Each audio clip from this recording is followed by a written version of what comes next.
Tonight, dear friend, we travel back in time, not to a battlefield where shields clash beneath gray skies, not to the crowded halls of ambitious kings or the decks of longships bound for distant shores. Those stories have been told many times before. Instead, tonight, we quietly step into a smaller world. A peaceful Viking fishing village tucked beside a calm Scandinavian fjord, where life moves with the tides, the seasons, and the patient rhythm of the sea. As you settle into a comfortable position, allow your breathing to slow. Let every exhale become a little longer than the last. There is nowhere else you need to be. Nothing demands your attention except this gentle journey into a forgotten corner of history. The night is slowly giving way to morning. Far above, countless stars still shimmer in the dark northern sky, though their brilliance has begun to soften. Along the eastern horizon, a pale silver glow quietly spreads behind distant mountains whose snow-covered peaks seem almost blue in the early light. The fjord rests as smooth as polished glass. Only the faintest ripples disturb its surface, where reflections of rugged cliffs and scattered pine forests drift like delicate paintings. A cool breeze carries the clean scent of salt water mixed with damp earth, seaweed, and fresh pine needles. Somewhere across the water, a lone seabird calls into the silence. Its voice echoes gently from the rocky cliffs before disappearing once more into the stillness. Nestled along the narrow shoreline lies a small fishing village. Perhaps only a few dozen families call this place home. The village is neither wealthy nor famous. No great ruler lives here. No legendary hero was born among these weathered homes. Yet the people who live here understand something many powerful men never did. They know the quiet satisfaction of ordinary days. The longhouses stand close together, their sturdy timber walls darkened by years of rain, sea air, and winter snow. Thick roofs of turf keep precious warmth inside during the endless northern winters. In summer, tiny wildflowers sometimes bloom across those living roofs, adding gentle touches of color to the village. Thin streams of wood smoke begin to rise from a handful of chimneys. Someone has already awakened. Inside one home, glowing embers from last night's fire patiently wait beneath soft gray ash. An elderly woman kneels beside the hearth, carefully placing small pieces of dry birch wood onto the fading coals. She blows gently. A tiny orange flame appears. Another careful breath. Soon the fire begins to crackle once again, filling the room with welcome warmth. Its familiar scent mingles with dried herbs hanging from the ceiling beams and the lingering aroma of smoked fish prepared several days before. Outside, morning dew clings to every blade of grass. Tiny droplets sparkle as the first rays of sunlight reach the village. The air remains cool enough that each quiet breath becomes briefly visible. Nearby, a wooden dock stretches a short distance into the still water. Several fishing boats rest patiently against worn posts polished smooth by countless ropes over many years. Their wooden hulls bear marks of careful repairs, each patch telling the story of another season spent upon the sea. No two boats look exactly alike. Each reflects the hands of the family who built and maintained it. One boat carries simple carved patterns along its bow.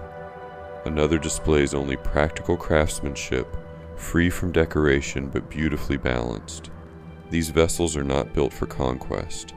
They are built for returning home. That simple purpose gives them a quiet dignity. As dawn slowly brightens, another door opens. A fisherman steps outside, wrapped in a thick wool cloak fastened with a simple bronze brooch. His beard has begun turning silver after many winters beside the sea.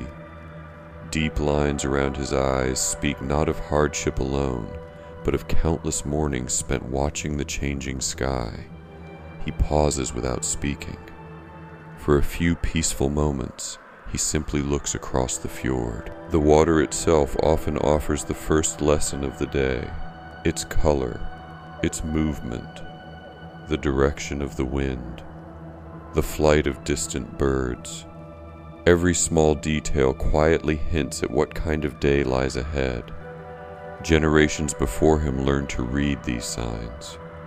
Now he does the same without conscious effort, not because anyone commands him to, but because life beside the sea rewards careful observation. A faint breeze brushes across his face from the northwest. He notices it immediately. Today may offer calm fishing during the early hours before stronger afternoon winds arrive. Behind him, footsteps approach. His young son, perhaps 12 winters old, carries a neatly folded fishing net over one shoulder. His movements are careful, still carrying the slight awkwardness of youth as he learns the work that has supported their family for generations. Neither speaks immediately. Words are unnecessary. Instead, father and son stand together watching the quiet water. Sometimes silence is its own conversation. The boy notices tiny circles spreading across the fjord's surface. Fish. Not many, but enough to make his father smile ever so slightly. It is a hopeful beginning to another ordinary day. And in this peaceful village, ordinary days are treasures all their own. Tonight, dear friend, let us continue our quiet journey into a Viking fishing village, where another gentle moment of the morning slowly unfolds beneath the cool northern sky. The pale light has grown a little stronger now, though the sun still lingers behind the distant mountains. A thin ribbon of silver stretches across the calm fjord, and each tiny ripple catches the growing daylight like polished metal. Nothing here seems hurried. Even time itself appears content to drift with the gentle tide. The longhouse behind you is gradually awakened. A wooden door creaks softly before settling back against its leather hinge. Someone steps outside, pulling a thick wool cloak closer against the crisp morning air.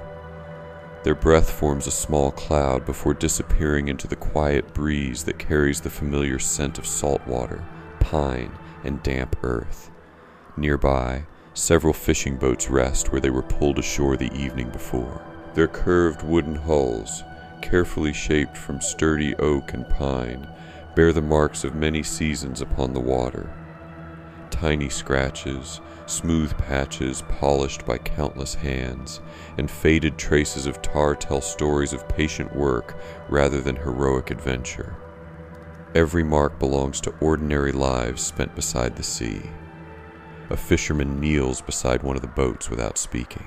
His hands move slowly across its surface, feeling each plank as naturally as another person might greet an old friend. He presses gently along the seams, searching for any place where yesterday's journey may have loosened the tar that keeps seawater outside the vessel. Nothing is repaired in haste. A small wooden bucket rests beside him, filled with dark pine tar that has been gently warmed near the fire earlier this morning. Using a flat wooden paddle, he spreads a thin layer across one narrow seam before smoothing it carefully with practiced fingers. The sticky scent mingles with the cool fragrance of the fjord, creating an aroma familiar to generations who have lived beside these northern waters. Not far away, another villager begins examining a bundle of fishing nets spread across smooth stones near the shoreline. The nets seem almost invisible until the growing sunlight catches countless tiny knots tied one by one during long winter evenings. Each knot represents quiet patience rather than remarkable skill. Families often repaired these nets together, talking softly as firelight flickered across wooden walls while snow gathered outside. A single broken strand rarely causes concern. Instead, it becomes another peaceful task to complete before the day's fishing begins. The fisherman removes a slender bone needle from a small leather pouch hanging at his side. Threading fresh cord through the opening, he recreates the missing pattern almost without looking. Years of repetition have taught his hands exactly where each knot belongs. The rhythm feels almost meditative. Loop, pull, tighten, pause, again. Nearby, gentle waves continue washing across rounded stones with quiet determination. above the shoreline, several seabirds glide effortlessly upon invisible currents of cold morning air. Occasionally, one folds its wings and dives toward the water before rising again with a small silver fish flashing briefly in its beak. The villagers notice these birds, not because they are unusual, but because they often reveal where schools of fish have gathered beneath the surface. Long before written weather reports or modern navigation, careful observation remained one of the greatest skills a fisherman could possess. Watching clouds, winds, tides, birds, and even the changing color of the sea offered valuable clues about the day's journey ahead. While no sign guaranteed success, generations of experience helped families make thoughtful decisions shaped by both observation and tradition. A cool breeze drifts farther into the village. It carries the scent of seaweed drying along the shore, fresh-cut timber waiting to become new oars, smoke rising lazily from hearth fires. Somewhere nearby, someone begins grinding grain using a simple hand quern. The rough circular stones rotate with slow, steady effort, stone against stone, a gentle scraping sound, never loud, never hurried, just another ordinary voice within the peaceful orchestra of village life. A young child appears outside one of the smaller buildings wrapped in an oversized wool cloak that nearly brushes the ground. Sleep still lingers in curious eyes as the child quietly watches the fishermen preparing their boats. No one rushes the child indoors. Learning begins by watching. Many Viking children grew familiar with village work simply by observing older family members through countless ordinary mornings.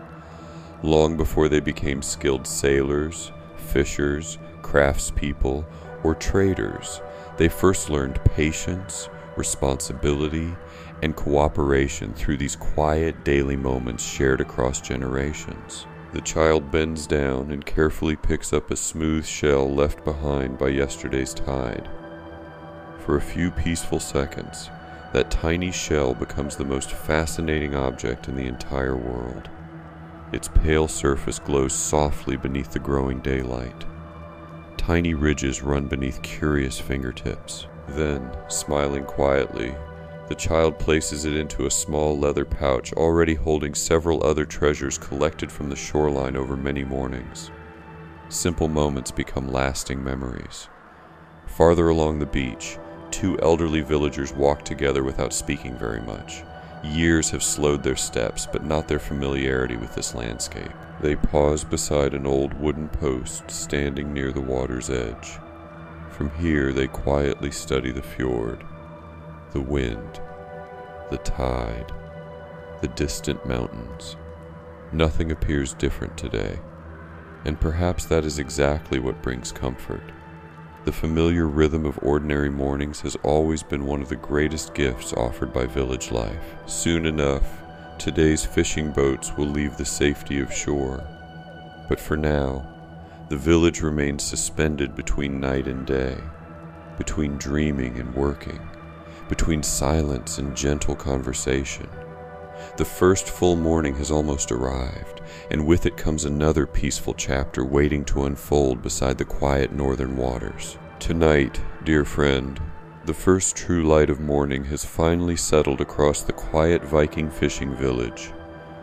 The stars have quietly withdrawn into the pale northern sky, leaving behind a calm blue horizon that gently reflects across the still waters of the fjord. The village has awakened without fanfare, just as it has on countless mornings before. There are no loud commands or hurried footsteps here. Instead, the day begins with a shared understanding passed from one generation to the next. Before anyone can meet the sea, the boats themselves must be carefully prepared.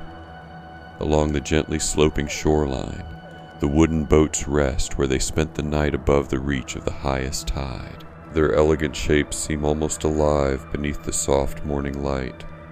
Each vessel curves upward at both ends, allowing it to ride the northern waves with surprising grace.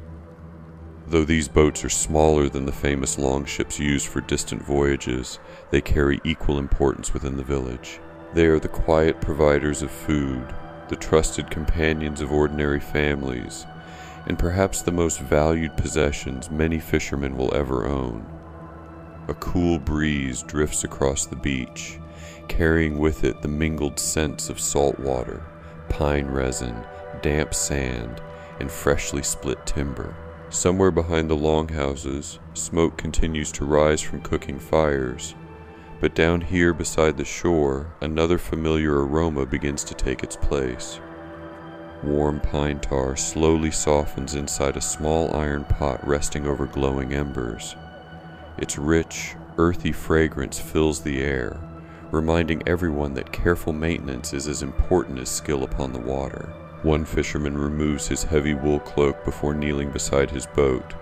His linen tunic is plain, its sleeves rolled carefully above weathered forearms marked by years beneath the northern sun and wind. He places both hands against the hull, not merely looking at the wood, but feeling every plank beneath his fingertips. Tiny cracks, raised edges, or loose pegs reveal themselves more easily through touch than through sight. This quiet inspection has become second nature, repeated so often that every movement seems almost effortless. Nearby, an older craftsman slowly stirs the warming tar with a carved wooden stick. The dark liquid glistens softly as it thickens above the gentle heat. Vikings commonly protected their boats with pine tar, a practical material produced by slowly heating resin-rich wood in carefully built earth kilns. The process required patience rather than complexity, yet it helped preserve vessels against moisture, salt, and the endless cycle of freezing winters and mild summers. Without such care, even the strongest oak would gradually surrender to the sea. The craftsman dips a broad brush made from bundled animal hair into the warm tar before spreading a thin, even layer along the seams of one hull. He never rushes. Too much tar would add unnecessary weight, while too little could invite water between the overlapping planks. Each careful stroke reflects experience earned over decades rather than instructions written in any book. Close by, two younger fishermen begin checking the oars that lean neatly against a weathered rack. They lift each one into the morning light, turning it slowly in their hands. Smooth wooden handles reveal where countless palms have polished the grain over many seasons. One blade bears a narrow crack near its edge. Rather than discard it, one of the men quietly carries it toward a simple workbench where repairs can be made before the tide begins to rise. The workbench itself is modest.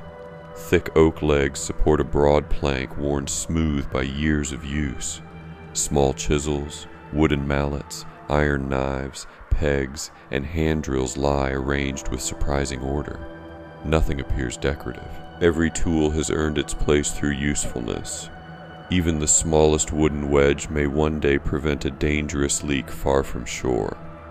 A young apprentice watches closely as the older carpenter begins repairing the damaged oar.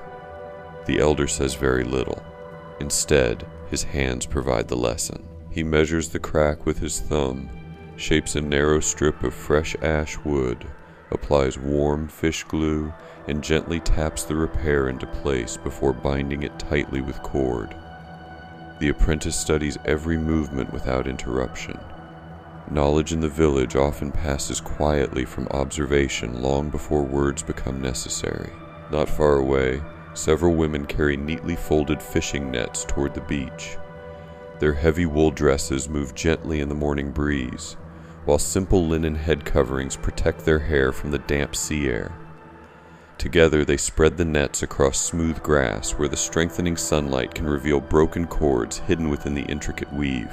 From above, the nets resemble delicate patterns drawn upon the earth itself. One elderly woman settles onto a low wooden stool, removing a polished bone netting needle from a small leather pouch fastened at her belt. Her fingers move with remarkable confidence despite their age. She threads fresh cord through the mesh, tightening each knot with calm precision. Every repaired opening strengthens the entire net. Here, no task feels too small to deserve careful attention. Beside her sits a young girl, perhaps no older than 9 winters. She watches every knot with wide, patient eyes before timidly attempting one herself. The first loop slips loose. She smiles with quiet embarrassment, but the older woman simply unties it and demonstrates again without criticism. Learning arrives gently in this village, wrapped in encouragement rather than urgency. Farther down the shoreline, several boys gather rounded stones from the beach. They sort them into neat piles according to size before placing them inside woven baskets. These simple stones will later serve as weights attached along the lower edges of fishing nets, helping them sink properly beneath the surface. Even children contribute to the morning preparations through small yet meaningful responsibilities suited to their age. A flock of seabirds circles overhead, their gentle cries drifting across the calm water. One fisherman pauses from his work to watch them carefully. The birds have begun gathering slightly farther along the fjord than yesterday. He quietly notes their direction, exchanging only a brief glance with another experienced fisherman nearby. No explanation is needed. Both understand that the birds may have discovered schools of herring moving beneath the surface. The sea often shares its quiet hints with those willing to observe patiently. Beyond the boats, the water remains astonishingly still. Small ripples spread outward whenever a curious seal briefly lifts its head above the surface before slipping silently beneath the waves once again. No one seems surprised by its appearance. The seal has likely watched these preparations many times before, becoming another familiar neighbor within the shared landscape of fjord and shoreline. As the morning continues unfolding, conversation slowly grows across the beach, though voices remain gentle. Friends exchange quiet greetings. An older fisherman asks about a neighbor's family. Another comments on the unusually clear sky stretching above the eastern mountains. Someone laughs softly at a story remembered from many winters ago, the sound carried away almost immediately by the cool sea breeze. Nothing feels loud. Nothing disturbs the peaceful rhythm. Even work seems to unfold with remarkable calm. Soon, the boats will be ready. The nets will be mended. The oars will rest securely in their places. The ropes will be neatly coiled. Every family will have completed its familiar role, just as their parents and grandparents once did beneath these same northern skies. For now, however, the village remains devoted to preparation rather than departure. The sea waits patiently beyond the shoreline, shimmering beneath the growing light, while the quiet hands of the village finish the final tasks that will carry them safely into another ordinary day upon the beautiful waters of the fjord. Tonight, dear friend, the village has finished its careful preparations, and now the quiet shoreline begins to change. The boats that rested peacefully upon the sand only moments ago are slowly returning to the water, one careful movement at a time. The fjord still lies calm beneath the pale northern sky, reflecting the distant mountains with such perfect clarity that the line between earth and water seems almost to disappear. A faint golden glow now touches the highest peaks beyond the village. The sun itself remains hidden behind the rugged landscape, but its arrival is gently announced by light spreading across the clouds. Morning has fully awakened, though it still speaks in whispers rather than bright declarations. Several fishermen gather beside the first boat. No one gives loud instructions. There is no captain shouting commands. Each person already understands their place. Years of working together have made conversation almost unnecessary.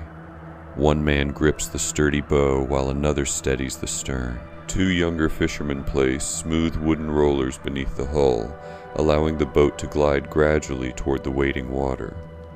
The heavy vessel moves surprisingly easily across the damp sand, its polished underside sliding with a quiet scrape that blends naturally with the soft rhythm of the waves. Nearby, another family performs the same familiar routine. Their movements differ slightly, shaped by habit rather than strict rules, yet every action reflects the same patient confidence. Children step carefully aside as the boats pass, watching with growing admiration for the quiet teamwork unfolding before them. The sea accepts each vessel without resistance. As the first boat reaches the shoreline, gentle waves rise beneath its curved hull. Water laps softly against freshly tarred planks, testing every seam before the day's journey begins. One fisherman quietly steps aboard, placing his weight carefully from one foot to the other. He pauses for a brief moment, listening. There are no unexpected creaks, no troubling sounds. The careful repairs completed earlier this morning have done their work well. A small leather pouch hangs from a wooden peg inside the boat. Within it rest simple but valuable tools that may become necessary before returning home. A bone needle for repairing damaged nets, spare linen cord, a small knife with an antler handle, a whetstone for sharpening blades. None of these objects appear remarkable, yet together they represent quiet preparation rather than misplaced confidence. Another fisherman carries aboard a woven basket containing the family's morning meal. Dark rye bread wrapped in linen, a small wheel of goat's cheese, dried fish prepared during the previous season, fresh butter stored inside a carved wooden container, a skin filled with cool spring water. The meal is simple, nourishing, familiar. It has changed little over many generations because it provides exactly what is needed during long hours upon the fjord. As the final supplies are arranged beneath the rowing benches, one elderly fisherman pauses to glance toward the village. Thin streams of smoke continue rising above the turf-covered roofs. From this distance, the longhouses appear almost to grow naturally from the hillside itself, their timber walls blending gently with the surrounding grasses and scattered birch trees. Perhaps he has looked upon this same view thousands of times. Yet this morning, like every morning, it remains quietly beautiful.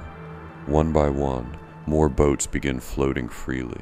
Their reflections stretch across the still water before breaking gently beneath each passing ripple. The narrow gap between shore and open fjord slowly fills with graceful wooden vessels, each carrying families whose lives have always been closely tied to the sea. Long before modern engines transformed fishing, movement depended entirely upon human strength. The first strokes of the oars begin almost together, not through strict coordination, but through years of shared rhythm.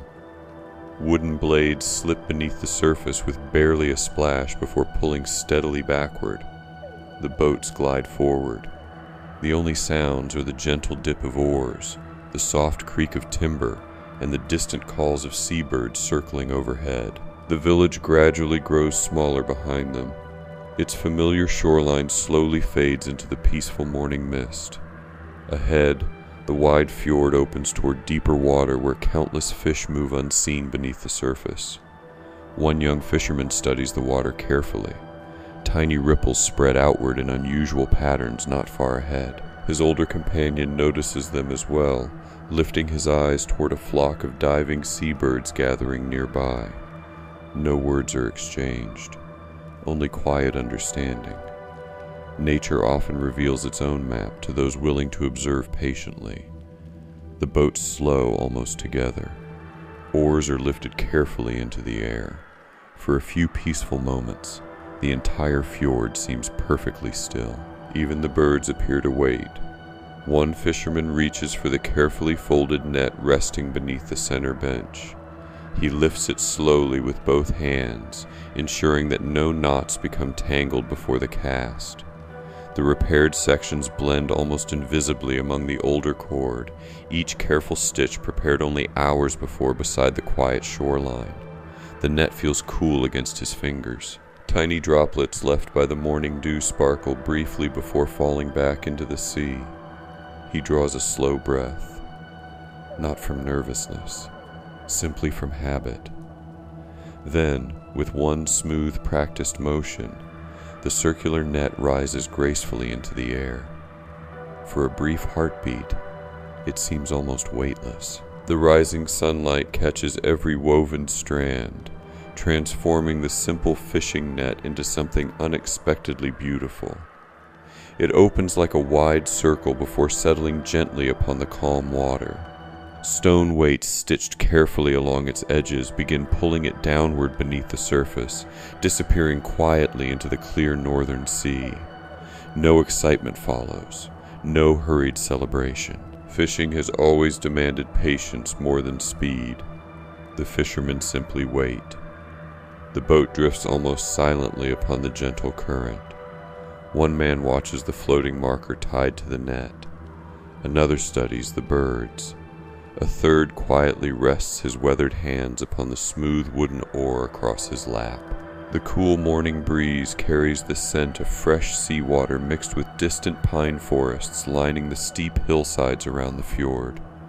Somewhere beyond sight, a waterfall tumbles down ancient cliffs, its quiet voice blending almost perfectly with the endless breathing of the sea. Time itself seems to slow.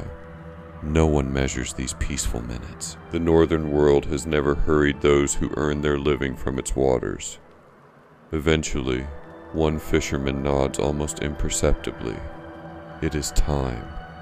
Slowly, together, they begin drawing the net back toward the boat. The rope grows heavier with every careful pull. Water streams from the woven mesh. Small silver flashes begin dancing beneath the surface.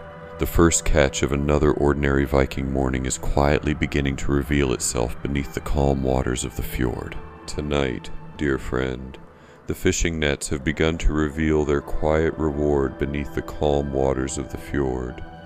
Small silver fish shimmer within the woven mesh, catching the growing morning light before disappearing again beneath the rippling surface. The fishermen do not cheer or celebrate. They simply smile to themselves with quiet satisfaction. Another ordinary morning has offered enough, and that is all they have ever hoped for. With steady hands, the catch is lifted aboard. Fresh herring glisten across the damp wooden floor of the boat. A few cod lie among them, larger and heavier, their pale sides reflecting the soft light of the northern sky. One fisherman gently untangles a fish caught near the edge of the net, taking care not to damage either the mesh or the scales. Every fish has value. Every net requires respect. The baskets gradually begin to fill. No one speaks very much. The peaceful rhythm continues. Cast the net. Wait. Lift. Sort. Repeat. The work itself has become almost like breathing. After another successful cast, the oldest fisherman quietly looks toward the shoreline. Thin columns of smoke continue rising from the village. From this distance, the familiar longhouses seem warm and welcoming against the cool colors of the fjord. He gives a small nod. It is time to return home. The boats slowly turn back toward the village, their bows pointing once again toward the quiet beach where families continue with the morning's work. The journey home feels even calmer than the journey out. The fishermen are in no hurry. The sea has been generous, and there is no need to ask more from it today. The oars dip gently into the water. Each stroke sends tiny circles drifting across the glass-like surface. A pair of ducks glide peacefully past the boats, leaving delicate trails behind them. Far above, a white-tailed eagle circles slowly along the cliffs, searching the shoreline with patient eyes. No one disturbs its quiet flight. As the boats approach the village, children waiting near the beach begin to notice their return. They wave excitedly but remain where they stand until the boats touch the shore. Even their excitement carries a sense of respect. They know that boats arriving safely deserve careful attention before joyful greetings. The first hull slides gently onto the damp sand. Several waiting villagers immediately step forward. Hands reach together beneath the sturdy wooden frame. With one smooth effort, they pull the boat above the reach of the tide. No single person performs the task alone. Everyone shares the work. Fresh fish are carefully transferred into woven willow baskets lined with clean moss. The cool, damp moss helps protect the catch during the short walk back to the village. Larger fish are carried separately upon sturdy wooden poles balanced across two shoulders. The smell of the sea follows them inland. salt, fresh fish, wet rope, pine tar, cool morning air. These familiar scents mingle with something warmer drifting from the longhouses ahead. Fresh bread, barley porridge, wood smoke, melted butter. The village has been preparing breakfast while the boats were away. As you follow the narrow footpath between the buildings, the sounds begin to change. The quiet splash of waves gives way to softer village noises. Chickens scratch beneath wooden fences. A goat bleats from a nearby enclosure. Somewhere, a hand quern continues turning as grain becomes fresh flour for another day's baking. The largest longhouse stands quietly near the center of the settlement. Its thick turf roof blends naturally into the surrounding hillside, while carved dragon heads decorate the ends of the roof beams. Though simple in appearance, the building reflects generations of careful craftsmanship.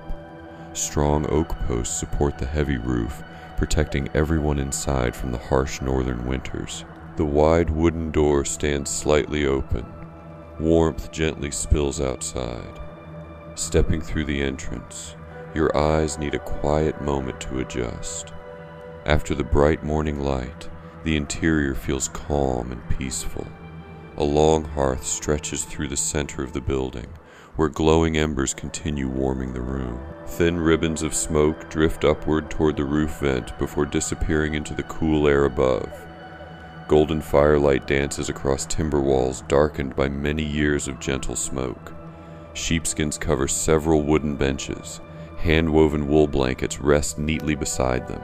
Simple carved chests stand against the walls, protecting clothing, tools, and treasured family belongings. Nothing inside appears luxurious, yet everything has been made with care. Around the hearth, breakfast is almost ready. A large iron cauldron hangs above the fire, filled with thick barley porridge that has simmered slowly since before sunrise. A woman stirs it with a broad wooden spoon, its gentle aroma filling every corner of the room. She adds a small handful of dried herbs gathered during the previous summer, giving the meal a comforting fragrance that speaks quietly of warm days long past. Nearby, fresh flatbread rests upon smooth wooden boards. Its crust has turned lightly golden above the heated stones.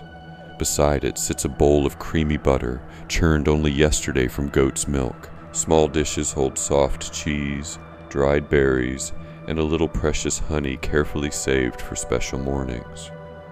As the fishermen enter, no grand welcome is necessary. Smiles are enough. The baskets of fresh fish are quietly placed near the doorway, where they will later be cleaned and prepared. For now, breakfast comes first. Hands are washed using cool water poured from a carved wooden bucket. Simple wooden bowls are passed from one family member to another. No one rushes to eat before everyone has gathered. The youngest children wait patiently beside their parents. An elderly grandmother offers the first bowl of warm porridge to the oldest fisherman before serving herself last. Respect flows naturally here, not through spoken rules, but through ordinary daily kindness. The little boy breaks a piece of warm bread in half before offering one piece to his younger sister. She accepts it with a quiet smile. Across the hearth, a grandfather gently spreads fresh butter onto dark rye bread before handing it to a visiting neighbor whose hands are still cold from the morning air. Tiny acts of generosity appear everywhere. None of them seem remarkable. Together, they become the heart of village life. The fishermen finally sit upon the broad wooden benches. Steam rises gently from their bowls. The first spoonful is warm, nutty, comforting. After hours upon the cool water, the simple meal feels richer than any grand feast. Conversation slowly begins. Someone quietly mentions the birds gathering farther along the western shore. Another remarks that the water remained unusually calm this morning. One fisherman wonders whether the coming week may bring stronger winds from the north. The discussion remains gentle. No one argues. No one raises a voice. The crackling fire speaks more often than the people gathered around it. Outside, The village continues its peaceful rhythm beneath the brightening northern sky. Inside the longhouse, surrounded by warmth, familiar faces, and the comforting scent of fresh bread and wood smoke, another ordinary Viking morning quietly settles into memory, one simple meal at a time. Tonight, dear friend, the warmth of breakfast slowly fades into the gentle rhythm of another ordinary morning. The bowls have been emptied, the last crumbs of fresh rye bread carefully gathered, and the quiet conversations around the hearth gradually come to an end.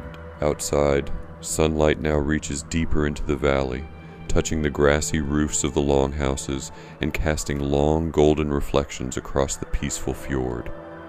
No bell announces the beginning of work. No voice gives instructions. The village simply knows. One by one, people rise from the benches, thank one another with warm smiles, and step outside into the cool northern air. The smell of breakfast still lingers behind them, mingling with fresh pine, damp earth, and the familiar scent of the sea. The fishermen do not disappear into distant adventures. Instead, much of their day continues here within the village itself.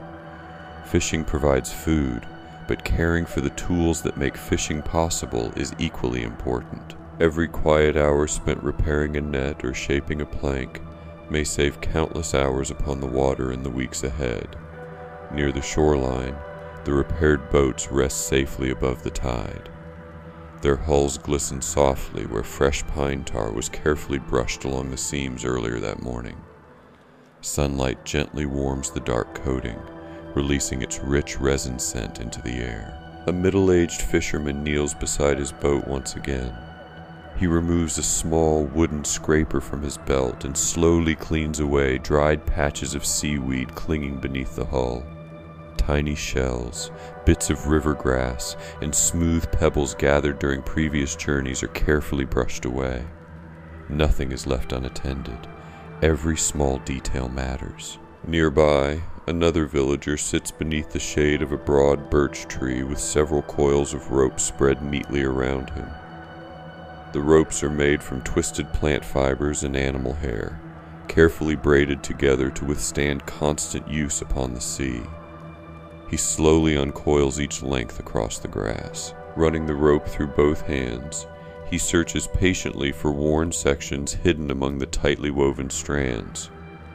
When he discovers one weakened place, he simply cuts away the damaged fibers and carefully splices fresh cord into the line. The repair is almost invisible. A younger boy watches every movement. His fingers occasionally imitate the motions in the air before he quietly reaches for a shorter piece of practice cord lying nearby. His first knot slips apart. The second holds only briefly. By the third attempt, the rope remains firmly tied. The older craftsman notices. He offers a quiet nod. No praise is spoken aloud, yet the smile shared between them says more than words ever could. Not far away, several women continue working beneath the open sky. Large fishing nets stretch across smooth wooden frames built specifically for repairs. The morning breeze lifts the edges of the mesh, causing them to ripple gently like soft cloth hanging in the sunlight. One woman carefully follows every line of knots with her fingertips. Another threads fresh linen cord through a polished bone needle. Together they move steadily from one damaged section to the next. The sound is almost impossible to hear. Only the faint pull of cord tightening against cord. Tiny knots. Patient hands. Quiet concentration. A little farther along the village path, the carpenter's work area has grown busier. Fresh logs of pine and oak rest beside sturdy wooden sawhorses. Some still carry their rough bark, while others have already been split into smooth planks waiting for future repairs. The carpenter studies a curved piece of ash wood resting across his bench. He turns it slowly beneath the sunlight. Its natural grain bends gently toward one side. Perfect. This piece will become a new oar. Rather than forcing straight lines upon the wood, he allows its natural shape to guide his work. Viking craftsmen often chose timber carefully, understanding that the strongest pieces usually followed the tree's own growth instead of resisting it. He begins carving with slow, controlled strokes. The sharp iron blade removes thin ribbons of pale wood that curl softly onto the ground. Each shaving carries the clean fragrance of freshly cut timber. The scent drifts gently across the workshop, blending with pine resin and warm sunshine. Nearby, an elderly man smooths another finished ore using a piece of rough sandstone. Back and forth. Again. Each movement removes tiny imperfections left by the carving knife. Soon the handle feels smooth enough to rest comfortably inside weathered hands during long hours upon the fjord. Close to the carpenter's bench, 2 children collect the scattered wood shavings. Rather than throwing them away, they place them carefully inside woven baskets. Nothing is wasted. The dry curls of wood will later help kindle evening fires inside the longhouses, catching flame quickly beneath thicker pieces of firewood. Across the village, another quiet task is already underway. Several women have gathered beside long wooden racks where yesterday's fish continue drying in the gentle breeze. The fish hang neatly from horizontal poles, each carefully spaced to allow cool northern air to circulate freely around them. Preserving food required constant attention. Fresh catches could not always be eaten immediately, especially during seasons when fishing proved difficult. Drying, smoking, and salting fish helped provide dependable meals throughout the long winter months when storms and ice often kept boats safely ashore. One woman gently turns several hanging fish to ensure even drying. Another brushes away curious seabirds that have landed nearby, hoping for an easy meal. She does not frighten them harshly. A simple wave of her hand is enough. The birds retreat only a short distance before patiently watching once again. Beyond the drying racks, an older grandmother sits outside her doorway spinning wool into fine thread. Her wooden spindle turns effortlessly between practiced fingers. Soft sheep's wool gradually twists into strong yarn destined to become warm clothing, blankets, or perhaps sturdy sailcloth. The spindle hums almost silently, round and round. The rhythm seems as peaceful as the turning of the earth itself. Nearby, her granddaughter gathers small wildflowers growing between smooth stones beside the path. She arranges them carefully into a tiny bouquet before placing them inside a simple clay cup near the doorway. No one asked her to do it. She simply thought the flowers looked beautiful. Small moments of beauty belong here too. As midday slowly approaches, the village remains filled with gentle industry rather than hurried labor. Everywhere you look, hands are creating, repairing, cleaning, weaving, carving, preparing. Each task supports another. The fisherman depends upon the carpenter. The carpenter depends upon the shepherd. The shepherd depends upon those who weave wool into warm clothing. Every family depends upon the sea, and the sea, in return, asks only patience, respect, and careful preparation.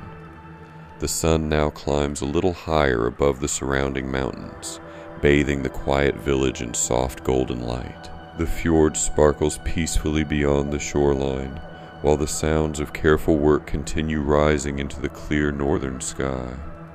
No moment feels wasted. No task feels unimportant. Here, in this peaceful Viking fishing village, even the simplest work carries quiet dignity, gently weaving each ordinary day into the enduring story of a community living in harmony with the sea. Tonight, dear friend, the morning has fully awakened now, though the village still carries the quiet patience that seems to belong only to places surrounded by cold northern water. The sunlight climbs a little higher above the fjord, turning the calm surface into countless tiny flashes of silver. A gentle breeze drifts inland, carrying the familiar scent of salt, drying seaweed, damp driftwood, and smoke rising lazily from cooking fires. Not everyone in the village spends the day upon the sea. Many of its smallest residents remain here, where the shoreline itself becomes their classroom. The voices you hear now are lighter than those of the fishermen. Their laughter rises and falls with the rhythm of the waves, never disturbing the peaceful balance of the morning. Children move across the smooth stones near the water, wrapped in simple wool tunics that reach just below their knees. Their clothes are patched more than once, but every careful stitch reminds you that nothing in this village is wasted before its usefulness has truly ended. A little boy kneels beside a pool left behind by the retreating tide. Inside the clear water, tiny shrimp dart between smooth stones while small shells cling stubbornly to the rock. He watches them with complete concentration, as though discovering an entire hidden kingdom only a few inches beneath the surface. Nearby, his younger sister carefully places flat stones one upon another. She smiles quietly each time another stone balances successfully. No one has told her this game is important. Yet without realizing it, she is already learning patience, steady hands, and careful observation. Qualities that every adult in the village will one day depend upon. For Viking children, play and learning rarely existed as separate parts of life. The adults seldom interrupted their games unless real danger appeared. Instead, they understood that curiosity prepared young minds far better than endless instruction. The shore itself became a patient teacher. Each tide revealed something new: a feather carried from distant cliffs, a twisted piece of driftwood, the shell of a crab, smooth stones shaped by years of moving water, tiny fish trapped briefly in shallow pools. Every discovery quietly expanded a child's understanding of the world surrounding the village. One older girl walks along the beach carrying a small woven basket. She searches for smooth pebbles of different colors: dark gray, soft white, pale green, brown streaked with tiny lines. She knows exactly which stones polish well against leather and which become useful inside household crafts. Her grandmother showed her these differences during many peaceful mornings just like this one. Knowledge travels gently here. It passes from one pair of hands to another, not inside books, but inside ordinary days. Farther along the shoreline, 3 boys have gathered several long pieces of driftwood. Working together without much conversation, they begin arranging them into the shape of a tiny boat.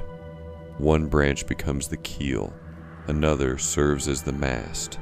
Thin strips of seaweed act as rope. A broad leaf becomes a sail. The finished boat would never survive real waves, but that hardly matters. They carefully place it into a shallow stream flowing toward the sea and watch with quiet excitement as the little vessel begins its slow journey toward the fjord. Their eyes follow it until it disappears beneath reeds. Perhaps one day they will guide real longships across these same northern waters. For now, imagination is enough. An elderly fisherman pauses while carrying freshly repaired nets toward a storage shed. He notices the children watching their tiny boat. Without speaking, he smiles. Perhaps he remembers building similar toys long ago. Perhaps the memory arrives so gently that he almost mistakes it for the breeze itself. He continues walking without disturbing their game. Some memories are happiest when left undisturbed. Closer to the village, several mothers sit upon broad wooden benches outside a longhouse. Their hands remain busy, spinning wool into thread. Wooden spindle whorls turn slowly between practiced fingers. The work appears almost effortless after years of repetition, yet their attention often drifts toward the children playing below. A glance, a smile, a quiet word exchanged with another parent.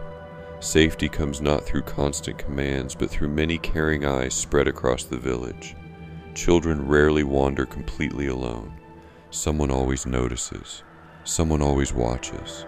Not because they fear the world, because community itself forms a gentle circle of protection. The youngest toddlers remain closest to their families, Wrapped securely beneath warm cloaks or resting beside woven baskets, they observe the busy world with wide, curious eyes. Everything is new. The fluttering wings of gulls, the sparkle of sunlight dancing upon moving water. Even the sound of distant sheep grazing along grassy hillsides becomes another small mystery waiting to be understood. One little child reaches toward floating feathers drifting through the air. The feather escapes each tiny hand, again and again. Eventually, the breeze carries it gently onto the child's lap. A delighted laugh follows. Simple happiness often arrives without warning. Not far away, several older children help collect small pieces of firewood washed ashore by recent tides. No one forces them. Helping has simply become part of daily life. Each small arm carries only what it comfortably can. Tiny branches, dry bark, thin pieces of driftwood. Together they slowly build a neat pile beside the communal fire. Years from now, larger tasks will replace these smaller ones. Today is only the beginning. The rhythm of responsibility grows naturally, like a tree, slowly, season after season. One grandmother calls several children closer. Her weathered hands hold something wrapped carefully inside soft cloth. The children gather quietly around her. She unfolds the cloth. Inside rests a beautifully carved piece of whalebone. Its smooth surface bears delicate patterns of twisting animals and flowing lines. The carving has been touched by many hands over many years. Rather than treating it as an expensive treasure, she simply passes it from child to child. Each examines the tiny details with quiet fascination. She explains that careful hands created beauty from something the sea provided. Good tools, patient work, respect for materials. These lessons require no formal classroom, only stories shared beneath open skies. A young boy asks who carved it. The grandmother smiles. No one remembers exactly. The answer seems perfectly acceptable. Some creations become more important than the names attached to them. The object itself carries memory forward. Meanwhile, the tide continues rising little by little. The shallow pools slowly disappear beneath clear northern water. The children notice without disappointment. They understand another low tide will return tomorrow. Life beside the sea teaches acceptance. Some things arrive, some things leave. Everything follows its own quiet rhythm. Two girls gather long strands of washed seaweed. Rather than throwing them aside, they twist the flexible plants together into playful crowns. Soon each wears one proudly upon her head. No one pretends they are queens. They simply laugh together, enjoying the cool touch of damp seaweed before it slowly begins drying beneath the sun. Nearby, an old sheepdog wanders patiently among the children. His muzzle has turned white with age. His steps are slower now, yet he still watches every child carefully. Occasionally, one small hand reaches down to scratch behind his ears. His tail answers with gentle satisfaction. Animals, too, belong naturally within village life. They work, they protect, they comfort, they age alongside the people who care for them. The peaceful hours continue slipping quietly forward. The fishermen remain upon distant water. Smoke rises steadily above every longhouse. Birds circle patiently overhead. And here upon the shore, another generation slowly gathers the countless small lessons that cannot easily be spoken aloud. They learn by watching, by helping, by wondering, by listening. The sea offers each lesson without hurry, and the village receives every lesson with grateful patience. As the sun climbs a little higher above the northern cliffs, gentle shadows shorten across the smooth stones, inviting the village toward another peaceful chapter of the day. The sun had climbed higher now, though in the northern lands it still carried a gentle kindness rather than fierce heat. Its pale golden light shimmered across the calm fjord, turning the rippling water into countless tiny mirrors. The morning's busiest work had quietly passed, and the fishing village settled into a slower rhythm that seemed perfectly suited to the steady breathing of the sea itself. If you paused for just a moment, dear friend, you might notice that no one appeared to be rushing. Life here moved with purpose, yet almost never with haste. Every chore found its own proper hour, and every person understood where they belonged within the village's quiet pattern. The boats that had returned earlier now rested along the narrow shoreline, their wooden hulls rocking almost imperceptibly with each passing wave. Their dragon-headed prows, carved by careful hands many winters before, seemed less like fierce guardians now, and more like old companions patiently waiting for tomorrow's journey. Near the water, several fishermen carefully spread their damp nets across smooth rocks and sturdy wooden racks. The bright midday light revealed every twisted strand of flax fiber. Tiny droplets still clung to the ropes, sparkling like small crystals before slowly disappearing into the warming air. Repairing a fishing net required a kind of patience that could not be hurried. One broken knot, if ignored today, might become a torn net tomorrow. One torn net might mean fewer fish, and fewer fish meant leaner days for every family. So the men worked quietly, each carrying a small wooden netting needle carved from bone or hardwood. Their fingers moved almost without thought, repeating motions they had practiced since childhood.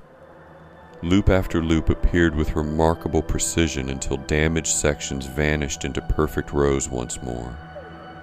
There was comfort in such familiar work. Nearby, an older fisherman occasionally stopped to inspect the younger men's repairs. He offered advice only when necessary. More often, he simply nodded with quiet approval before continuing his own careful stitching. Knowledge passed gently here, not through long speeches, but through shared labor. Across the village, another familiar rhythm filled the air. Talk, talk, talk. A carpenter's mallet struck a wooden peg deep into the frame of a newly built storage shed. Unlike iron nails, wooden pegs expanded slightly when exposed to moisture, creating remarkably strong joints. Such practical techniques had been refined over countless generations, making Viking timber buildings surprisingly durable against the cold northern climate. The fresh scent of pine drifted across the clearing. Long curls of pale wood gathered around the carpenter's boots as his sharp axe shaped another beam. Every stroke followed the natural grain of the timber rather than fighting against it. Trees had their own wisdom. Experienced builders respected that wisdom. Farther uphill, several women gathered beside a long wooden table beneath open skies. They cleaned the morning's catch together while exchanging calm conversation. Small cod, herring, and flatfish lay neatly arranged upon smooth boards. Their knives moved with remarkable efficiency. Silver scales flashed briefly in the sunlight before falling into woven baskets destined for chickens or compost piles. Very little was wasted within a settlement where every resource held value. Salt, when available through trade, preserved many fish for the darker months ahead, but drying remained equally important. Simple wooden racks stood facing steady coastal winds. Fish hung carefully from crossbeams, allowing cool northern air to perform work that required no fire at all. The drying process demanded patience, several days, sometimes longer. Nature herself completed much of the task. The salty breeze carried a mixture of scents that would have been entirely ordinary to those who lived here. Seawater, fresh timber, wood smoke drifting lazily from nearby homes. Drying fish, wild grasses warmed beneath gentle sunlight. None of these smells competed with one another. Instead, they blended into the unmistakable fragrance of everyday life beside the fjord.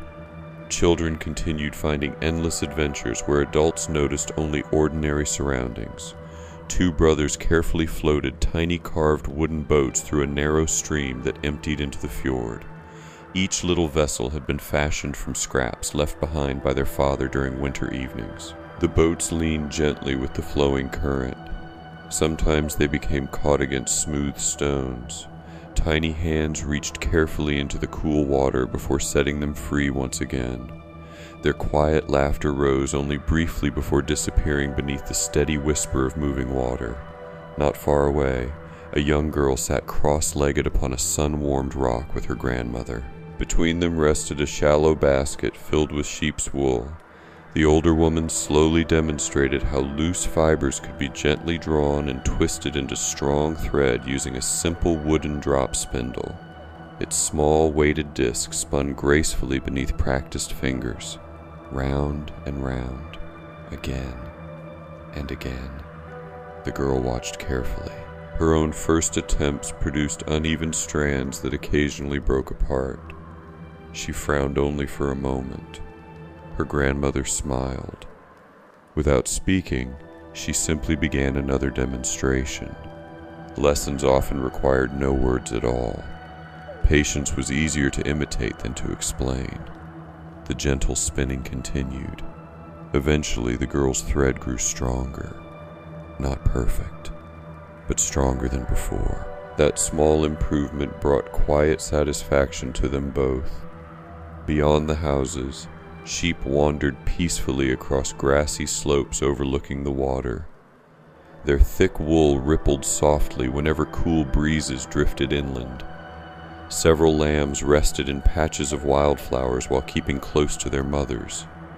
A young shepherd leaned upon a long wooden staff nearby. He had already learned that watching animals demanded calm attention more than constant movement.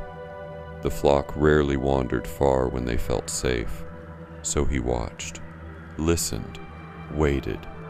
Above him, white clouds drifted lazily across an endless northern sky. A pair of ravens circled high overhead before disappearing toward distant cliffs. Far below, waves continued their endless conversation with the shoreline. Nothing hurried, nothing competed. Everything simply existed together. Within one longhouse, preparations quietly began for the afternoon meal.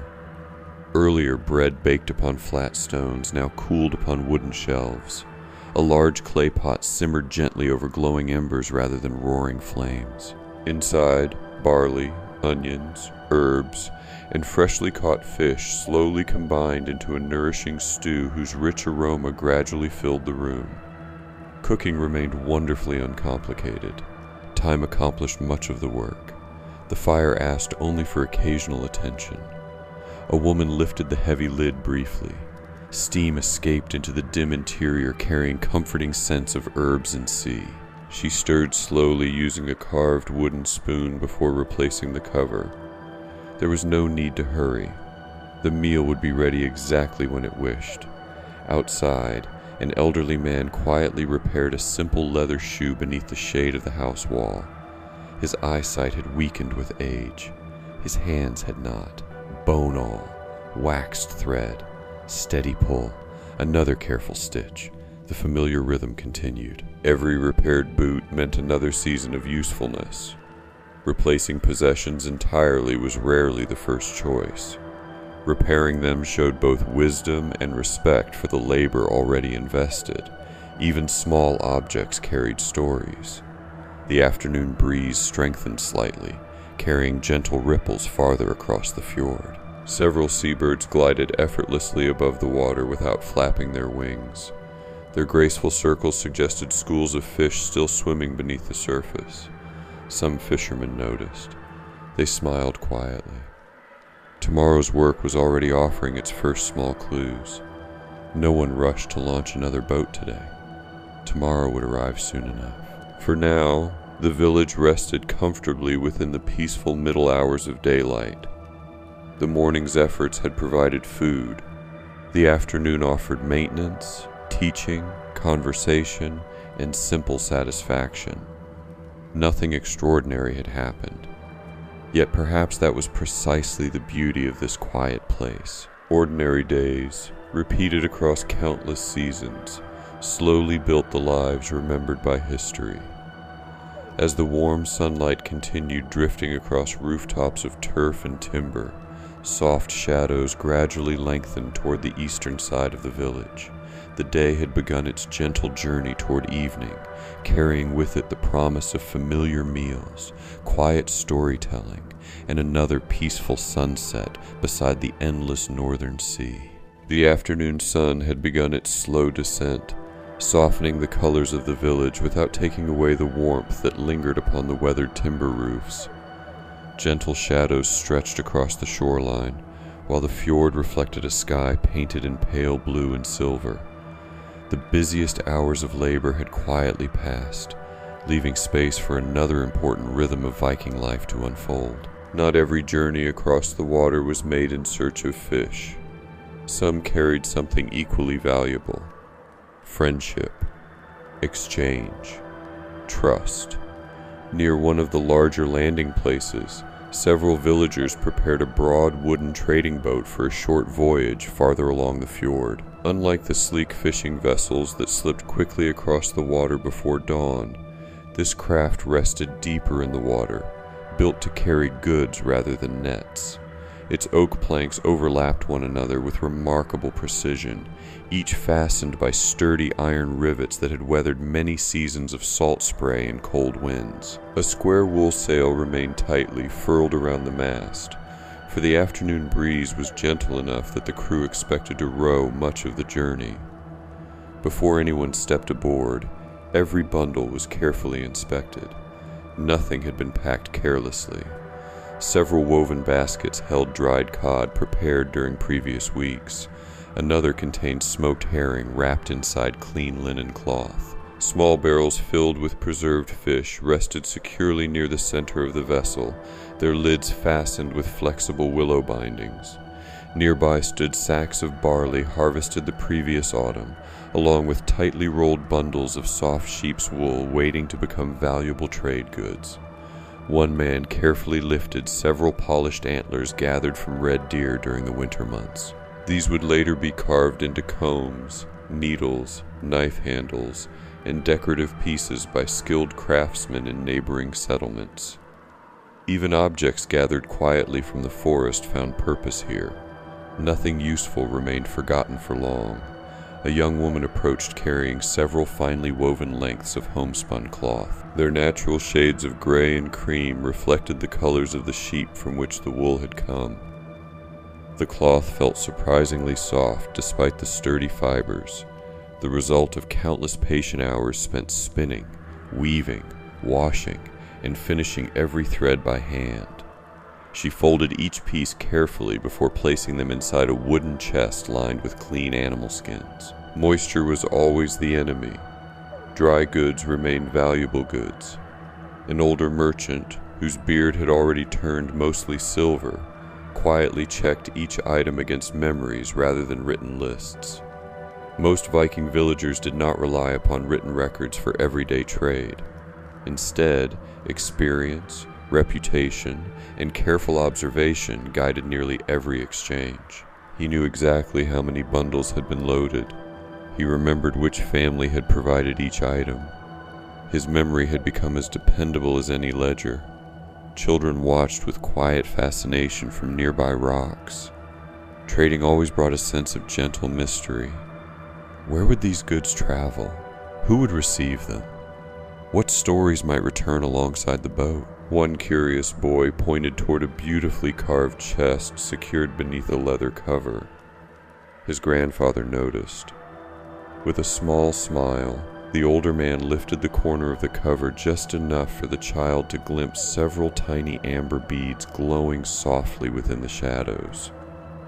Amber had traveled a long journey before reaching this northern shore. Some pieces arrived from lands bordering the Baltic Sea, where ancient forests had once produced golden resin that slowly hardened over countless centuries. To the child, however, they simply looked like drops of captured sunlight. He smiled with quiet wonder. The lid closed once again. Not every treasure needed to remain visible. Farther along the shoreline, another small group welcomed visitors whose boat had quietly arrived from a neighboring settlement earlier that afternoon. Their vessel looked familiar, not identical. Every village built boats with subtle differences reflecting local traditions and available timber. As the visitors stepped onto the shore, greetings came naturally. There were no loud celebrations, no dramatic embraces, simply warm smiles, firm handshakes, gentle nods. Many families along neighboring fjords had known one another for generations. Trade strengthened those relationships, but trust had been built long before through shared seasons, marriages, festivals, and mutual assistance during difficult winters. One visitor carried a leather pouch filled with small iron nails forged by a skilled blacksmith farther inland. Iron demanded enormous effort to produce.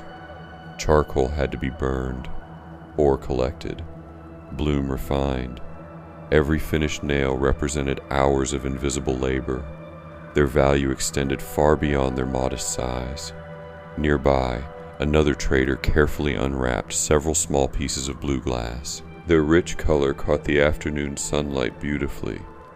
Glass of this quality could not be produced within every Viking village. Much of it reached Scandinavia through long networks of exchange stretching across rivers, forests, and distant kingdoms. The tiny pieces seemed almost magical against the muted colors of wood, wool, and stone. Yet they had arrived through ordinary commerce rather than legend. A local craftswoman examined them closely before selecting only two. Enough for a necklace. Enough to brighten ordinary clothing during special gatherings. Nothing excessive. Simple beauty suited daily life best. As conversations continued, no one appeared eager to bargain aggressively. Modern marketplaces often reward speed. These exchanges rewarded patience. Each person understood that today's fair agreement would encourage tomorrow's friendship. A bargain won through dishonesty carried little value if it damaged future trust. The afternoon breeze stirred gently once again, carrying the pleasant scent of salt water through the gathering. Some villagers shared small cups carved from birch wood, filled with cool spring water collected earlier that morning. Others offered slices of fresh rye bread alongside smoked fish. Hospitality remained part of every successful meeting. A guest who felt welcome often returned, not only with goods, but with news. Stories traveled almost as faithfully as boats. One traveler spoke quietly of calmer weather farther south.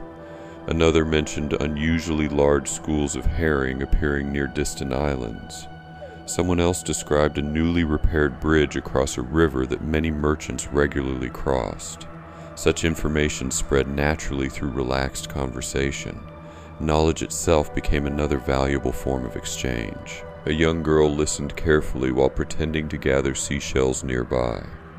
She remembered nearly every story. Someday she would likely tell those same tales to children of her own. The rhythm of memory often began with simple afternoons like this. As the visitors prepared to continue their journey, both crews worked together to reload the boats. No one counted every favor. Helping another crew today often meant receiving help another season. Strong communities rarely depended upon perfect balance. They depended upon generosity remembered over time. One by one, ropes were untied. Wooden poles pushed gently against smooth shoreline stones. The boats drifted quietly into deeper water. Only then did several rowers lower their long oars into the fjord. The first strokes came almost silently. Water parted. Tiny circles spread outward. The boats moved away without hurry. Standing upon the shore, several children continued waving long after the visitors had become little more than dark shapes beneath the broad northern sky. Eventually, even those shapes blended into the distant shoreline. Only the steady sparkle of afternoon sunlight remained dancing upon the calm water.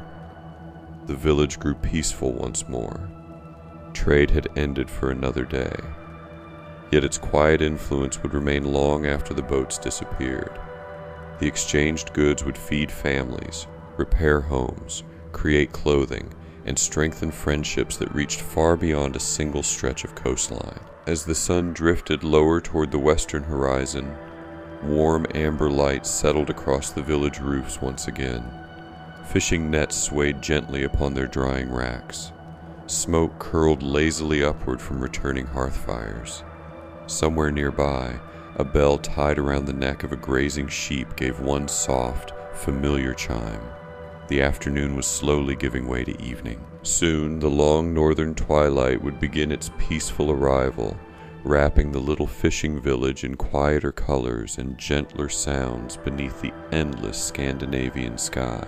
The sun now rested low above the distant hills, casting long ribbons of amber light across the quiet fjord. The bright colors of afternoon gradually softened into warmer shades of gold, copper, and gentle rose. Every ripple upon the water seemed to catch the fading light before carrying it slowly toward the rocky shoreline. The village breathed differently now.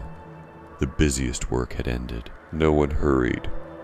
No one called loudly across the shore. Instead, the peaceful sounds of evening quietly gathered one by one, like familiar friends returning home. Fishing boats rested safely where they had been pulled above the tide line. Their oars leaned neatly against weathered hulls, drying in the cool evening air. Nets repaired earlier in the day swayed gently from wooden racks, their damp fibers almost completely dry after hours beneath the northern sun. Tomorrow's work had already begun without anyone lifting another net. Preparation itself was part of every successful morning. Thin columns of pale smoke rose from nearly every longhouse. The smell drifting through the village had changed once again. Gone was the stronger scent of drying fish and fresh-cut timber. Now the air carried warm aromas that spoke of supper. Barley simmering in clay pots. Fresh herbs gathered from nearby meadows.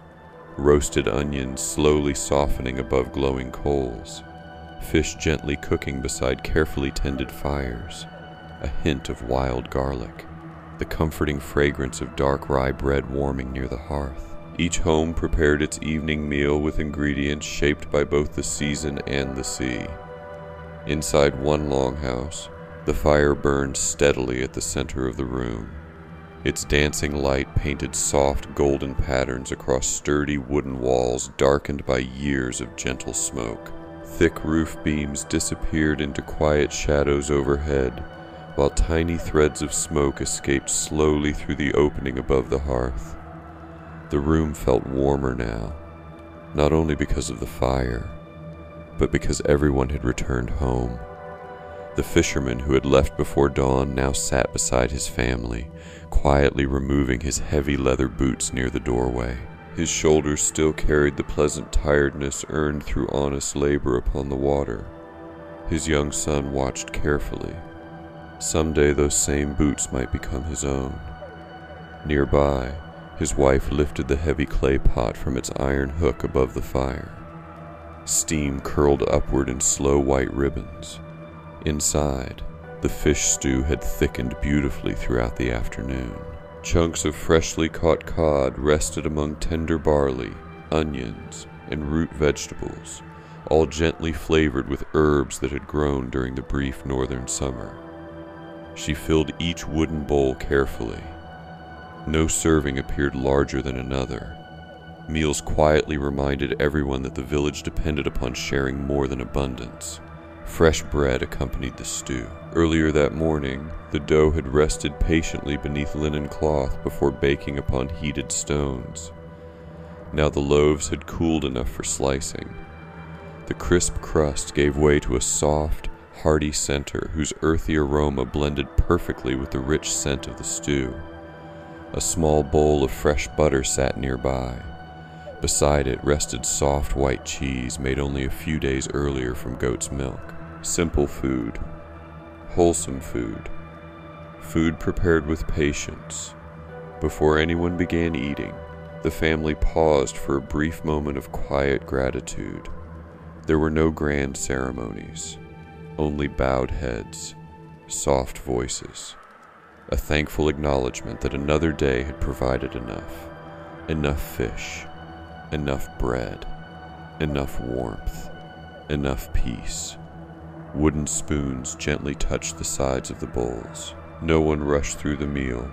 Conversation flowed naturally between small bites. The fisherman spoke of unusually calm waters near the mouth of the fjord. His wife described the progress made spinning wool with the neighboring women. The children proudly shared stories of their tiny wooden boats racing along the stream. Even the smallest adventures deserved a place at the evening table. Laughter came softly, briefly. Then quiet conversation returned. Across the village, similar scenes unfolded within every longhouse. Some families enjoyed roasted herring instead of stew. Others prepared oat porridge, sweetened with a little honey saved from earlier gatherings. Those fortunate enough to keep chickens occasionally shared fresh eggs among the household. Every table looked slightly different, yet every meal reflected the same careful balance between nature's gifts and human effort. Outside, the evening breeze carried cooler air from the water. Several elderly villagers gathered upon a smooth, grassy rise overlooking the fjord. From there, they could watch the changing colors of the sky while enjoying the final warmth of the day. One old woman slowly mended a wool cloak resting across her lap. Each careful stitch extended the garment's usefulness by another season. Beside her, an elderly man carved delicate patterns into a small piece of birch wood using a narrow knife polished smooth by decades of faithful service. His hands moved slowly, not because they lacked strength, but because they no longer needed speed. Nearby, children chased one another between scattered boulders, their laughter drifting gently through the cool evening air. The games themselves required almost nothing. A stick became a sword. A stone became hidden treasure. A grassy hill became a mighty fortress. Imagination flourished easily where nature offered endless possibilities. As darkness remained many hours away during the northern summer, parents allowed the children to play a little longer. No one worried. The village itself felt like an extended family. Every nearby adult quietly watched over every nearby child. Eventually, one small girl wandered toward her grandfather, carrying a smooth white shell she had found along the shoreline. She placed it carefully into his weathered hand. He examined it thoughtfully before smiling. "It has traveled farther than either of us today," he said gently. The little girl looked toward the endless water with wide eyes. Perhaps she imagined distant shores. Perhaps she simply admired the shell. Either way, wonder quietly settled beside them. As supper ended inside the longhouses, wooden bowls were rinsed with clean water drawn from nearby springs. Nothing remained wasted. Leftover broth would flavor tomorrow's meal. Bread crumbs found eager chickens waiting outside. Even fish bones might later strengthen the garden soil. The rhythm of daily life left little behind. Every useful thing found another purpose. As twilight slowly deepened, several families carried simple wooden benches outside their homes. The evening had become too beautiful to remain indoors. Neighbors drifted together naturally. No invitations were necessary. One family brought fresh bread. Another carried dried apples saved from earlier trading. Someone shared a small jug of fermented berry drink prepared many weeks before. The gathering required no celebration. Ordinary evenings themselves were worth sharing. Soon conversation turned toward stories. Not tales of great kings, not glorious battles, but stories closer to home. An old fisherman spoke of the winter when the sea had frozen farther into the fjord than anyone could remember. A grandmother recalled how, as a little girl, she had once mistaken a curious seal for a floating rock until it suddenly lifted its whiskered face from the water. Children leaned closer. Adults smiled knowingly. Such stories had been told before, yet hearing them again brought comfort rather than boredom. Each retelling became another thread connecting one generation to the next. A young father quietly picked up a small wooden lyre resting beside the bench. Its polished frame reflected the fading firelight. He gently plucked the strings. The melody that followed was neither fast nor complicated. Simple notes floated into the evening air like birds settling upon calm water. No one interrupted. Music needed no explanation. It simply belonged to the moment. The children gradually grew quieter. Some rested against their mothers. Others leaned comfortably upon older brothers or sisters. The steady rhythm of the gentle tune blended beautifully with the distant whisper of small waves touching the shore.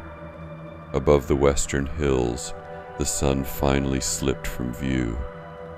Yet darkness did not immediately arrive. Instead, the northern sky entered its long, peaceful twilight.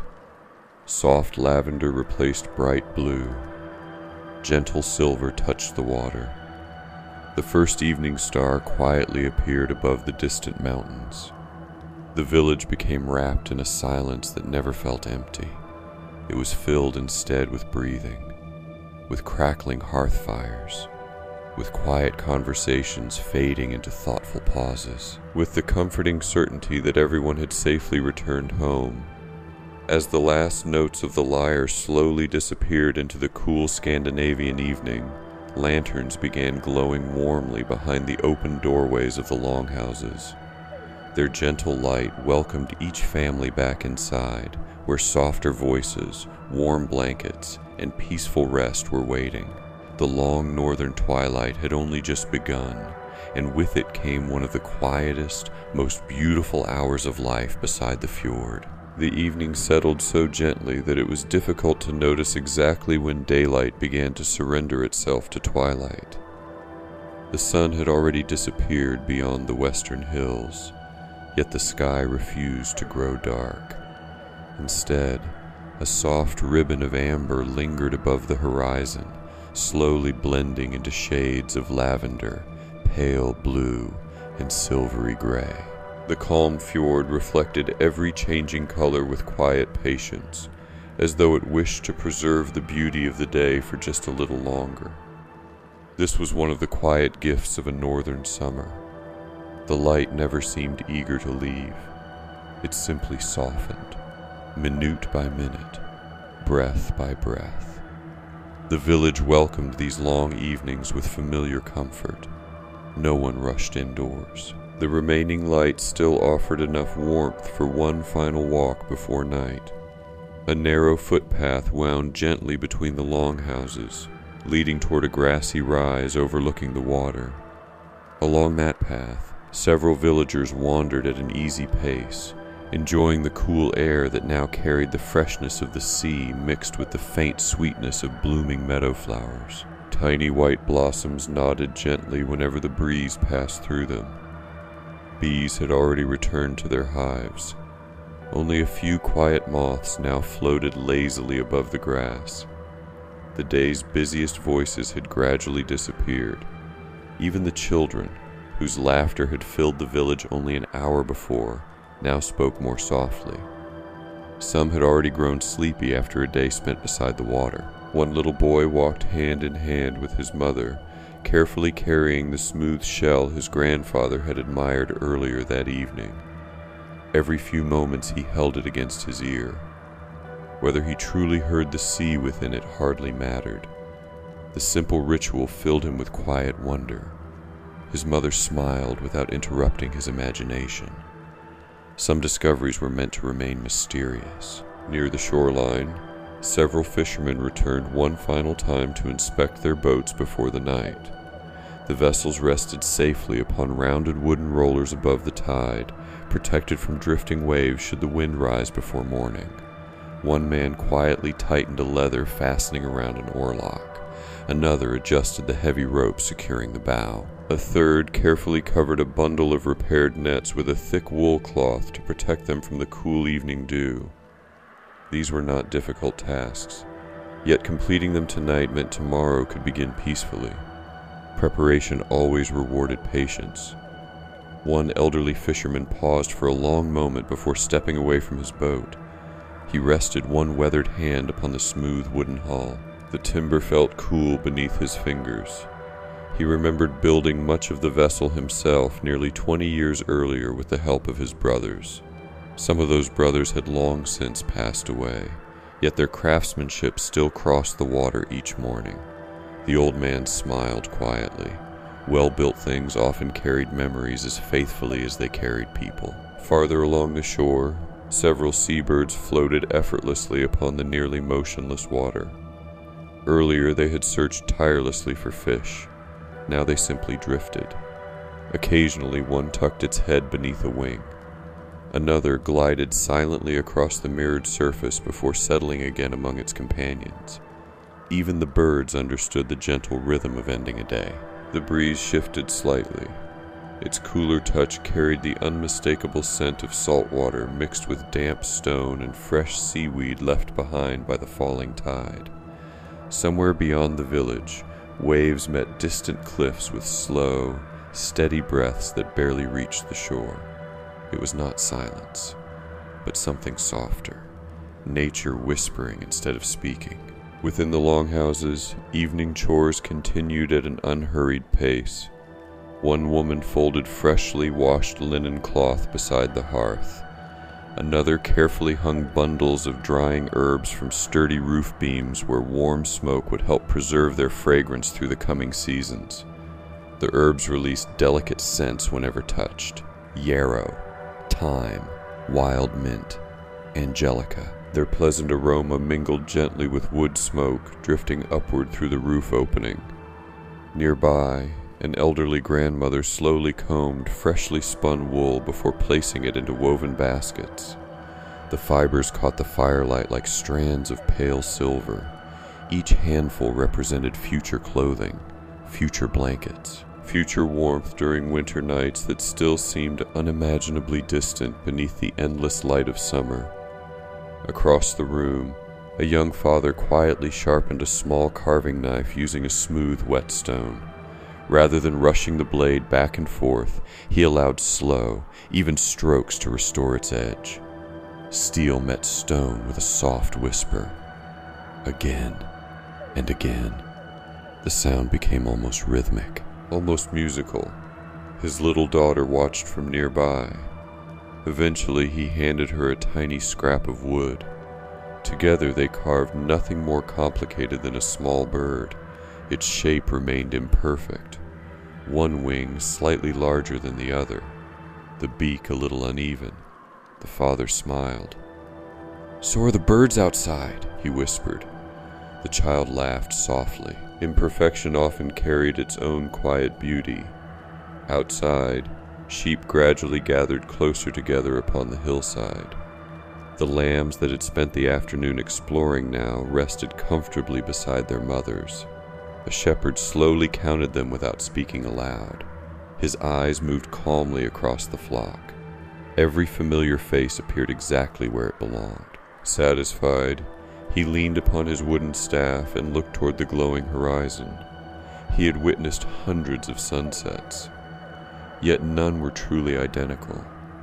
Every evening painted the sky with its own gentle hand. Far beyond the grazing fields, wisps of mist began rising from small streams flowing toward the fjord. The cool evening air met the slightly warmer water, creating delicate ribbons of white that drifted slowly above the ground. The landscape seemed softer now, edges blurred, colors blended. The world gradually prepared itself for sleep. Near one cottage, an elderly woman placed a shallow wooden bowl filled with grain upon a fence post. Not for livestock, for the small birds that often greeted each sunrise. She had followed this quiet habit for many years. Whether they truly remembered her hardly mattered. Kindness asked for no reward, only the opportunity to be given. As twilight deepened, the first stars slowly emerged overhead. Not many, only a few. The northern sky still held too much lingering light for the heavens to reveal themselves completely. One by one, however, Tiny points of silver quietly appeared above the distant mountains. Several children looked upward with sleepy curiosity. An old grandfather noticed. "When winter comes," he said gently, "there will be many more." The children nodded. For now, these few stars felt more than enough. The village itself had grown wonderfully still. Lanterns glowed warmly through narrow doorways. Firelight flickered behind small window openings covered with thin animal skins. The occasional silhouette crossed briefly before disappearing again into cozy interiors. Somewhere, a wooden door closed with a gentle thump. A dog sighed contentedly before curling beside the warmth of a hearth. A kettle gave one last soft murmur above fading embers. Nothing demanded attention anymore. Nothing remained unfinished that truly needed finishing tonight. The sea would still be there tomorrow. The boats would wait. The nets would wait. The sheep would graze again. Morning always arrived in its own time. High above the village, the sky slowly deepened into richer shades of blue. The golden glow along the horizon became thinner with every passing minute, while the quiet fjord reflected the first true colors of approaching night. The long northern twilight wrapped itself around the little fishing village like a soft wool blanket, inviting every home to become a place of rest. Soon, the final lamps would be dimmed. The last quiet conversations would fade into peaceful silence. And beneath the vast Scandinavian sky, where sea and stars had watched over countless generations before them, another ordinary Viking day would gently come to its calm and beautiful end. By now, the last traces of golden twilight had quietly faded beyond the western horizon. The sky above the fjord had deepened into a rich northern blue, soft enough to calm the eyes, yet dark enough for the first true stars to reveal themselves. One by one they appeared overhead, scattered across the heavens like tiny points of silver reflected upon polished stone. The sea mirrored them with remarkable gentleness. Only the faintest ripples disturbed the reflections before allowing them to settle once more. The village had become wonderfully quiet, not silent. A living village was never completely silent.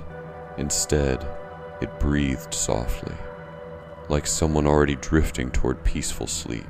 A cool breeze wandered slowly inland from the fjord, carrying with it the clean scent of salt water, smooth stones, and damp wooden piers. The warmth of the afternoon had disappeared, replaced by the refreshing coolness that northern evenings offered even during summer. The villagers welcomed it. Tomorrow promised another clear day. Near the shoreline, every fishing boat now rested safely where it had been pulled above the tide. Heavy ropes remained securely fastened around sturdy wooden posts driven deep into the earth. The dragon-headed prows stood quietly against the starlit sky.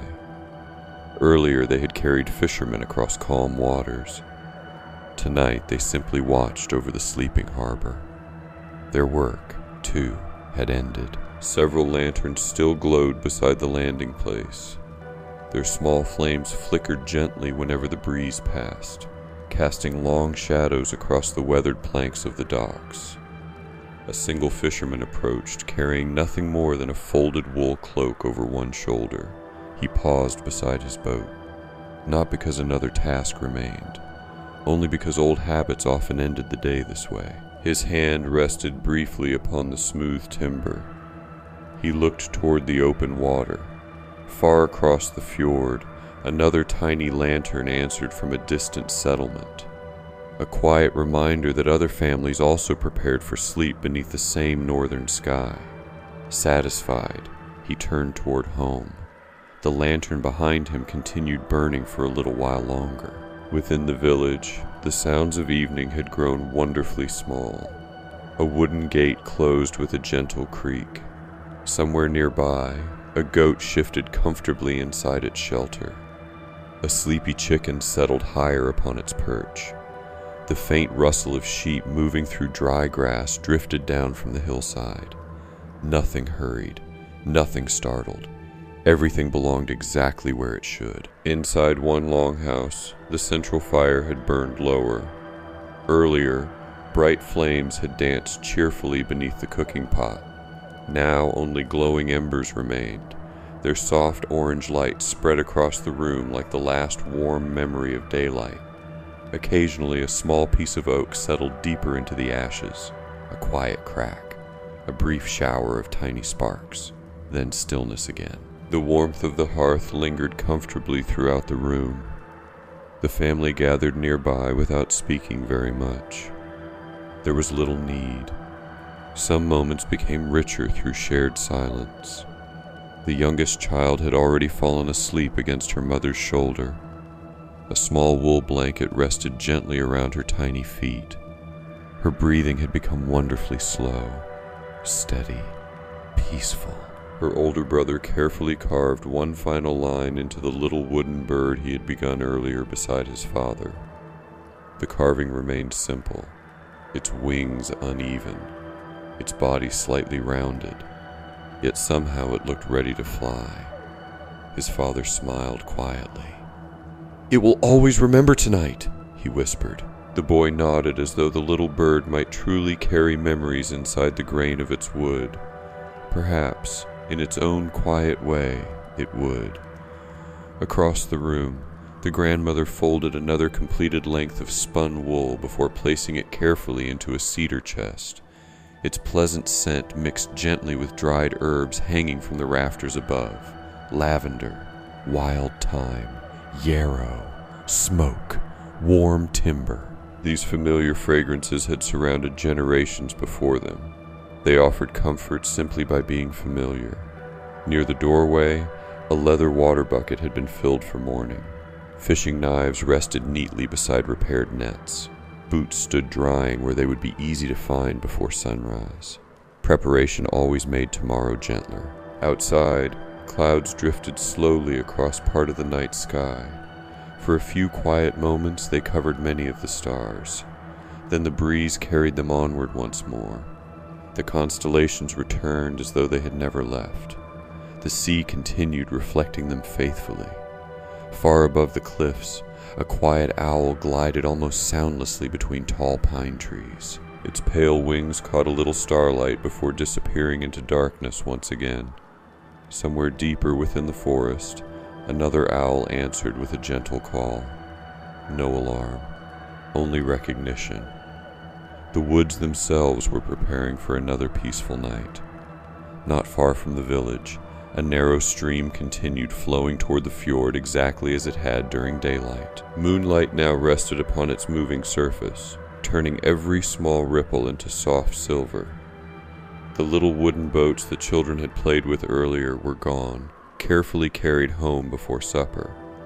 Only smooth stones remained beneath the clear water. The stream itself never seemed lonely. It simply continued its endless journey toward the sea. Back inside the longhouse, one by one, the oil lamps were gently extinguished. Each small flame disappeared with the quietest whisper. The room grew dimmer, not colder. The hearth still glowed warmly. Its steady light proved more than enough. The fisherman stretched slightly before laying another piece of wood across the embers. Not enough to brighten the room, only enough to keep gentle warmth alive until morning. He understood the fire well. It needed neither too much attention nor too little, only quiet care. Nearby, his wife checked the wooden shutters covering the narrow window openings. The cool night air remained welcome, but the stronger breeze from the fjord could arrive unexpectedly before dawn. Everything now stood ready. The children slept peacefully beneath thick wool blankets filled with clean sheep's fleece. The older members of the household spoke only in whispers. Even those whispers gradually disappeared. Soon only breathing remained. Slow, comfortable, content. Outside, the village seemed almost dreamlike beneath the northern sky. The longhouses rested quietly beneath their grass-covered roofs. Thin threads of smoke still rose from a few chimneys before dissolving into the cool night air. The wooden fences cast soft shadows beneath the moon. Beyond them, the grassy hillside shimmered faintly with dew. The sheep slept close together, their quiet breathing rising gently into the peaceful darkness.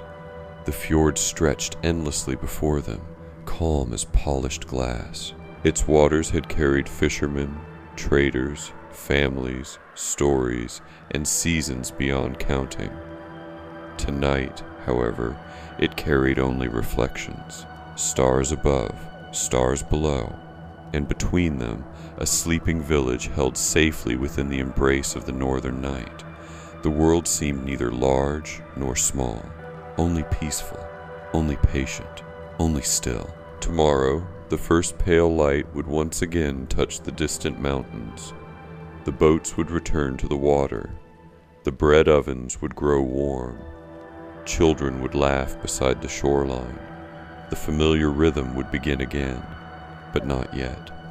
For now, beneath the quiet Scandinavian sky, the Viking fishing village rested exactly as it had on countless gentle nights before, wrapped in moonlight, guarded by the sea, and carried softly toward another peaceful dawn. The last embers in the central hearth glowed softly beneath a bed of pale ash, casting a gentle orange light that seemed almost too quiet to notice. The longhouse had settled into the slow rhythm of night. Above the sleepers, heavy wooden beams disappeared into darkness, while thin ribbons of smoke drifted lazily toward the roof vent before escaping into the cool northern air. Outside, the village rested beneath a sky that never became completely black. It was the season of gentle northern nights, when twilight lingered long after the sun had slipped below the distant mountains. A soft silver glow remained across the horizon, reflecting upon the calm waters of the fjord until sea and sky seemed almost impossible to separate. Tonight, dear friend, there would be no great adventures, only the peaceful ending of another ordinary day.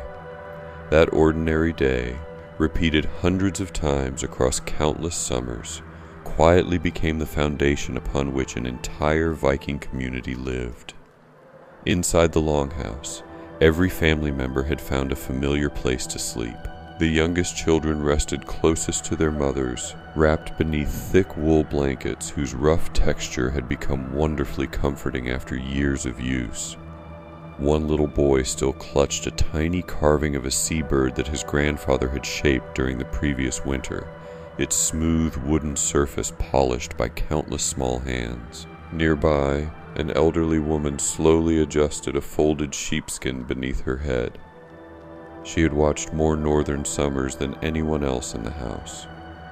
Her hands carried the gentle marks of decades spent spinning wool, cleaning fish, tending gardens, and comforting children who had long since become grandparents themselves. Now, with peaceful eyes nearly closed, she listened to sounds that had accompanied every night of her life. The crackling fire, the slow breathing of sleeping family members, the distant cry of seabirds somewhere beyond the shoreline, the endless conversation between gentle waves and rounded stones. None of those sounds demanded attention. Instead, they blended together into something wonderfully familiar, something that quietly whispered, "Everything is as it should be."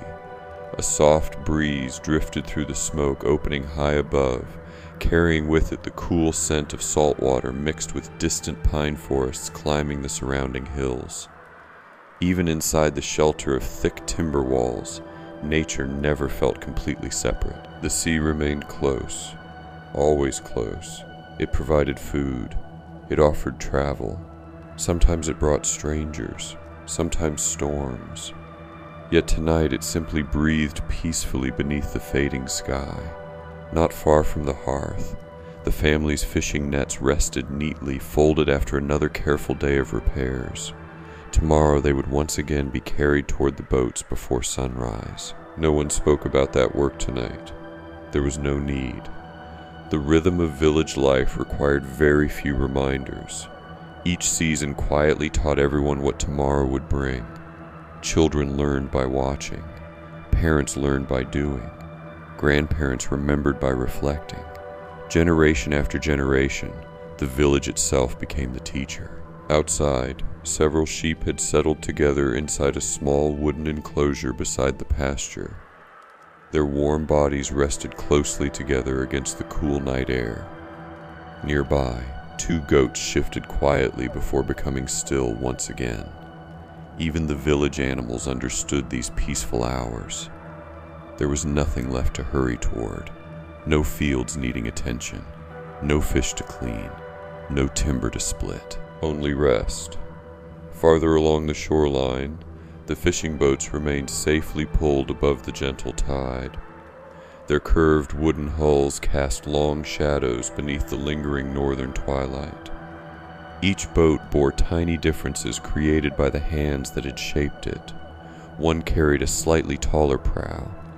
Another showed darker repairs along its side. One still displayed faint carved patterns near the bow that had weathered through many seasons. Together they rested like patient companions waiting for another morning. The ropes securing them creaked softly whenever the evening breeze drifted across the beach.